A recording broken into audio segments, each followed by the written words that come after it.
Today I want to talk to you about the principle of creation as revelation. For many years now, I've become increasingly inspired by the depth and wisdom that is contained within the principle of creation, the first chapter of the principle, divine principle. I have been deeply moved to see that it has the power to reveal God's heart and love, and also how it so clearly elucidates how the universe is built and works. And today I want to pass on some of that inspiration to you. So today I want to talk to you about the principles by which I believe that God created the universe. So we have a picture of God in the principle, and God is a wholesome being with love and heart, and he's creative force that created our universe. But God must have used some kind of rational principles to create the universe. If you want to build something lasting and substantial, there have to be natural laws to govern that process, to guide God towards his goal. You know, he has to have a rational sense of how he's going to get there. I mean, in today's world, we can call this process within companies like goal setting or project management.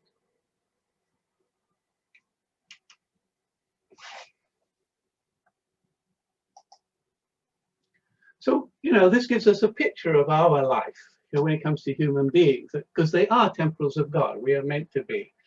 So the principle inspires us to develop a picture of a wholesome individual who uses the same principles that God uses when he creates. Thus, a person uses principles of creation to build their marriage or their business. So you're kind of left with a question, you know, how can we know these principles of creation? And I would answer back, we can know them because they're revealed in the principle of creation. Let me explain. To me, there are at least 7 active principles in the principle of creation that God uses to achieve his goal of creating the cosmos. And you'll notice that these principles are revealed in the structure of the chapter entitled The Principle of Creation.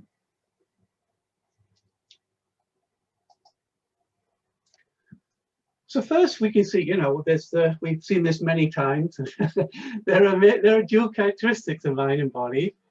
So at the start of creating the universe, the first thing God would have to have done is to make a reasonably clear goal, a clear plan of what he wanted to see in the universe. And then God would start to use the universal prime energy to achieve this goal. Thus, he would create mind and body unity. The next section of the chapter kind of goes on to the dual characteristics of masculine and femininity.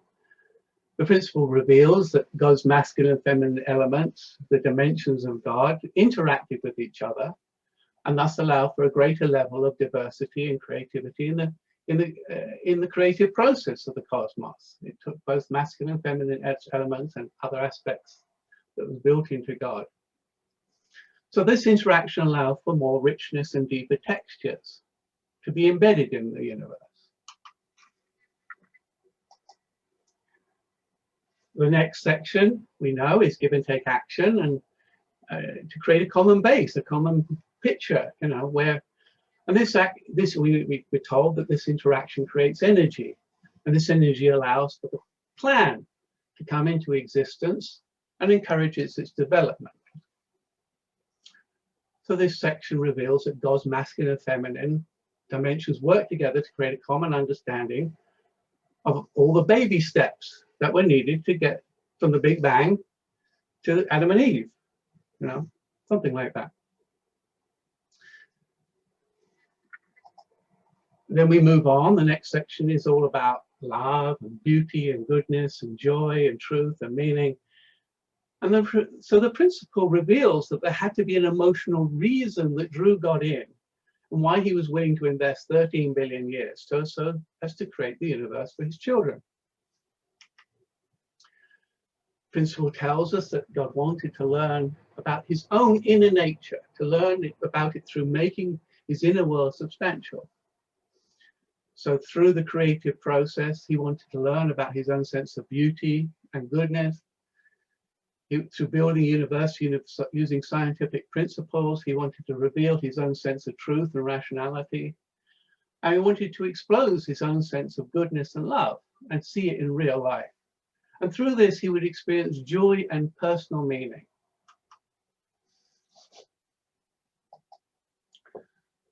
The next section is the section of divine value.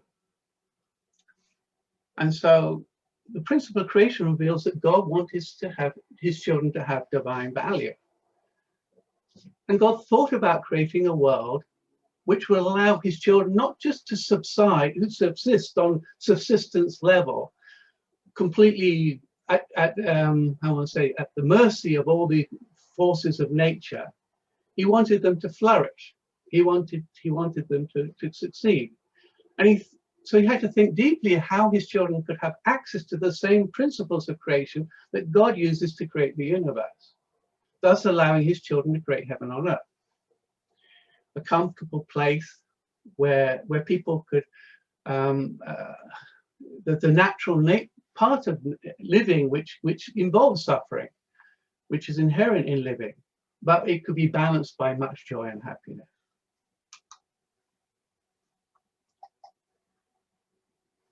The next section talks about growth, yeah? So we all know this, and we are asked to think about personal growth and development, but it's intrinsicness, there's an intrinsic necessity that when one sets goals, one has to grow. It's just part of the goal setting, purpose. So this seems to imply that actually God himself didn't start out the journey of creation, creating the universe, knowing everything he needed to know. And especially after the fall of man, God had to find within himself new dimensions and capabilities that he really didn't know he had. He didn't realize he had to need them. And patiently, he had to watch and guide his children out of their fallen state back to their original position. And the last section of the principle of creation talks about some kind of feedback system. God needed some mechanism to know if he was heading in the right direction, a feedback system that would allow God to make corrections along the way. Thus, this section talks about the need for vitality elements, and which return energy to the creator, thus allow him to feel his way forward and make adjustments that needed to be made. So I see personally, when I look at the structure now, I go, oh, the principle of creation reveals how God uses various principles rationally to build the universe. And to me, this makes total sense, because I use them in my own life. I use these same principles to build my own life. And I'm a temple of God. I'm kind of maybe a little bit. Yeah. So I want to talk a little bit about how I received this revelation. For I believe it is a revelation. I think it is. For me, it was. Back in 2000, I became really interested in marriage enrichment, and I read many books on the subject. And in my mind, I processed all the content of these books, and I wrote my own book. And there were 12 chapters, and these chapters kind of highlighted the common themes that kept recurring in marriage education. And my book focused on some of the main things couples will confront as they seek to build their marriage. It's a natural, intrinsic part of marriage. Anyway, just after I wrote the book, I went to teach a seminar in Moscow, and I had to take an overnight bus to get to Moscow. And about 2 o'clock in the morning, when I was asleep, a loud voice woke me up. And this voice was very clear, and it says something like, everything you wrote in your book is hidden in the principle of creation. And that was a real shocking thought to be revealed at 2 o'clock in the morning. Anyway, I went to the seminar, taught it, came back home, and what I did, I rearranged the chapters of the book, and I noticed that I could basically form the outline of the principle of creation from it. And I was shocked. I was like stupefied, because I'd never seen this before. I didn't realize that the world was using the principles of creation to improve their lives. I didn't catch that point ever really clearly. I always saw the principle of creation as a very diverse range of ideas that were completely independent of each other. God over here, growth over there, and I didn't see the wholeness, and I, you know, so I believe that Reverend Moon wrote the principle as revelation. I don't know if he purposely planned the structure of the principle of creation to show the principles that underpin the creative thought process of God and human beings. But maybe he did, and maybe that's why it touches us on a subconscious level, because it makes sense to us. But if he did, it's brilliant, absolutely brilliant. And anyway. So in 2007, I drew this diagram, the 7 principles of creation. And I realized then, I had many realizations, you know, I went, oh, the first wave of marriage education books were basically saying, if you do this part of the principle of creation better, your marriage will improve. And that was really interesting. And then I realized that we use the same goal-setting principles in all circumstances, and those businesses must be using the same principles to create and sell their product.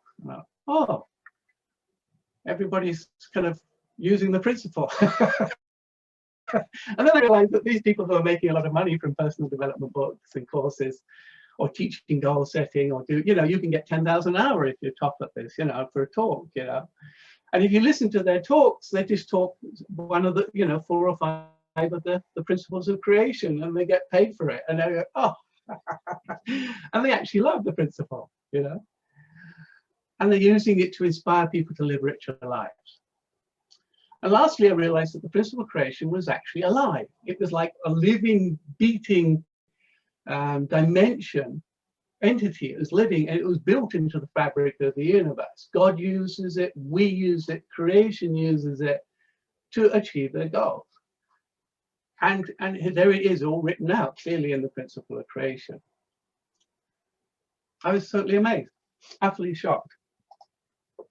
So if you know, at that time there were several major bestsellers, and if you looked at in personal development, if you looked at them, you could find the principle of creation.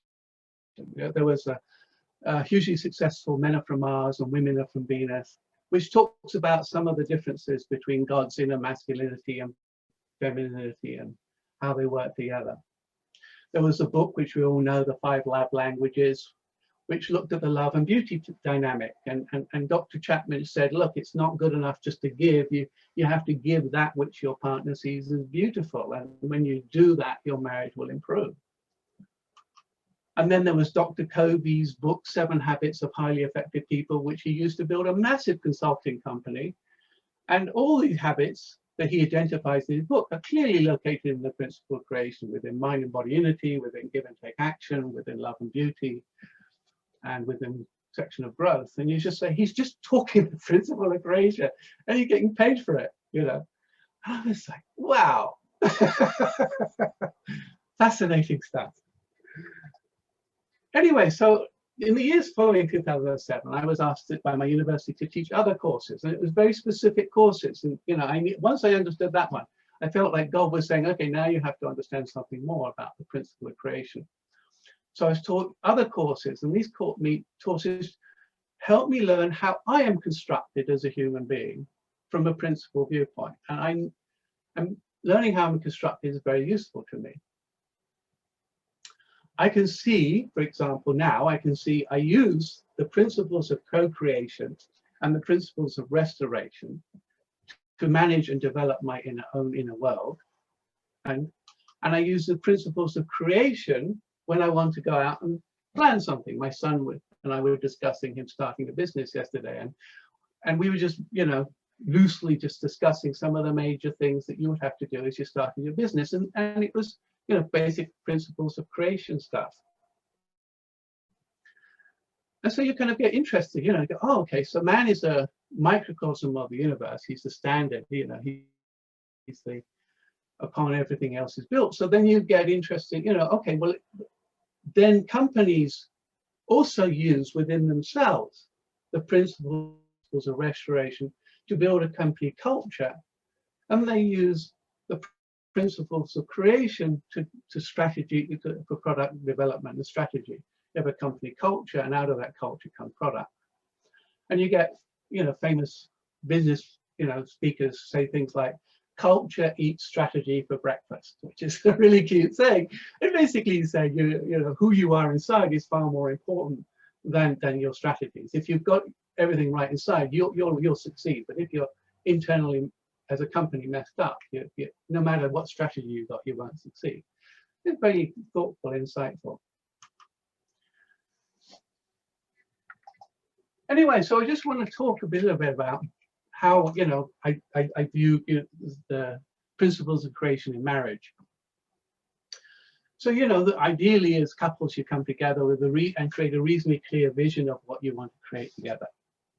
What would be your values, the values that bind you together? And of course, we're bound together, and hopefully as couples, by the principle of the values and the principle of creation. That gives us a very strong foundation to go forward.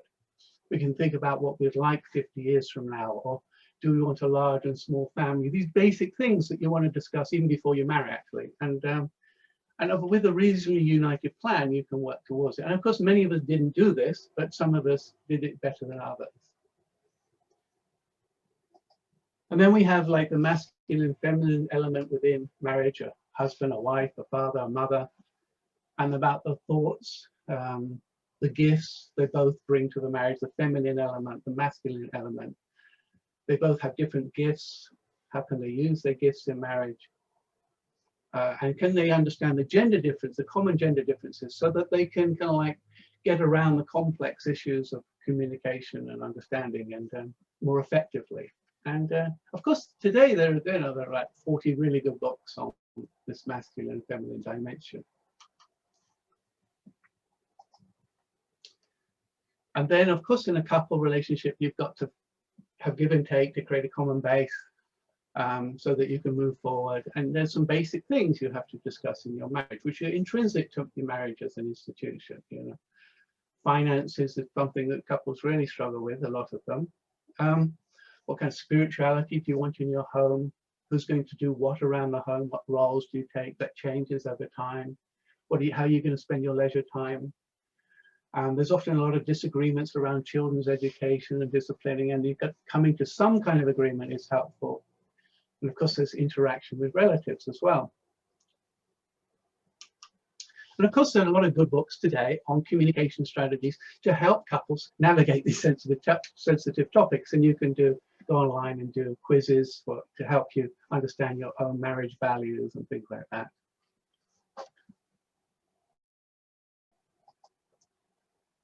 And then, of course, we don't just want to have, it's not just about creating children and raising them. We as humans, we want to have truth, beauty, and goodness, and joy and love and meaning in our homes too. And so concepts such as dating and how we romance each other have to be confronted.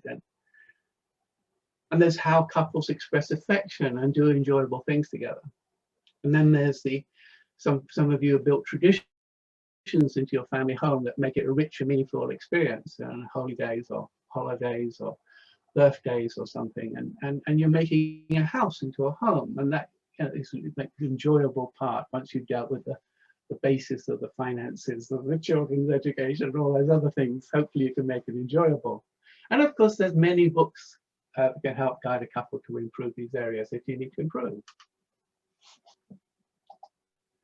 And of course, there's the principle of divine value, which, of respect for each other as human beings. Of course, we want to be respected in our homes and our marriages. For example, we don't like infidelity and we don't like physical abuse, especially. Also, there are books to help couples, partners move away from addictions. And of course, we have to come to some kind of agreement of what is respectful behavior within marriage. And that's helpful.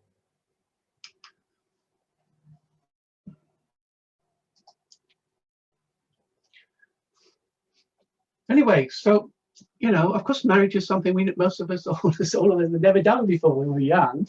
And so, it's a learning process. And then how can we achieve our goals? And sometimes we need books. We need books to learn. And these books, everybody out there goes through many of the same things, and they can teach us and we can learn from them. And there's counseling and there's coaching and there's all kinds of things. And And with our struggles, most of them are just typically a sign that we need to go through a path of growth or healing.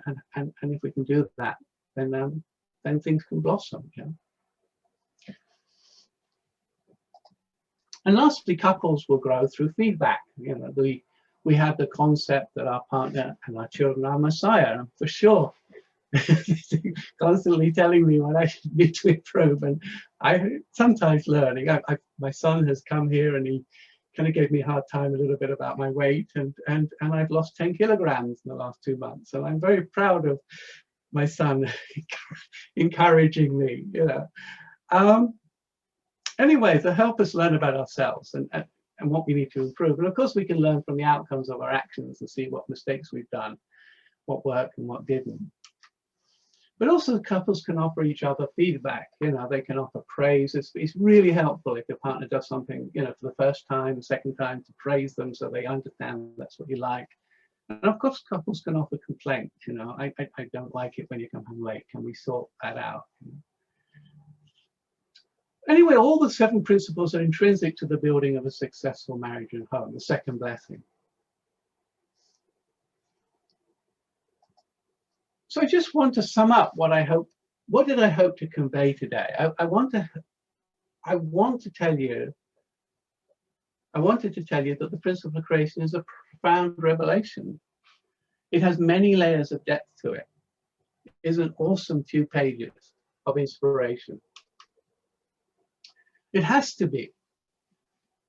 If it is to answer and sort out the confusion of human history and save mankind from itself, then it has to be dynamically applicable to all areas of life and give answers. And it has to have layers of depth we do not understand. And I touched the surface, I think, on some ways that there's different layers there. There's a lot of different layers. And so therefore, in my heart, I'm deeply grateful to seeing you all today, and grateful you're just here, because it takes time for us to understand what Father understood about the principle. And you're just being here helps create the foundation that will allow the principle to grow and mature in knowledge and spread out into society. And therefore, as a thought system, people can align their thoughts with it and bring about a brighter future. We don't have to go through the path of making the same mistakes again and again. The principle is very profound in its ability to analyze culture and personal development. So I personally believe that when one comes to realize the beauty in the principle of creation and its usefulness, then the fact that people are using it in their daily lives, I believe you'll become more confident in your own faith, because it's truly a profound wisdom. The Christianity does not catch the points, the core elements that are necessary to build this beautiful world. So, and if you're more confident in the principle, then you'll be more able to share it with your friends and people around you. And you can help them realize that they too are principles of God, temples of God. They are, and awaken them to their divine potential. And I wish you well in being inspired by the fact that you're connected to a thought system which will radically change this world for the better. So thank you all very much for listening. I'm very grateful you're all here. Thank you.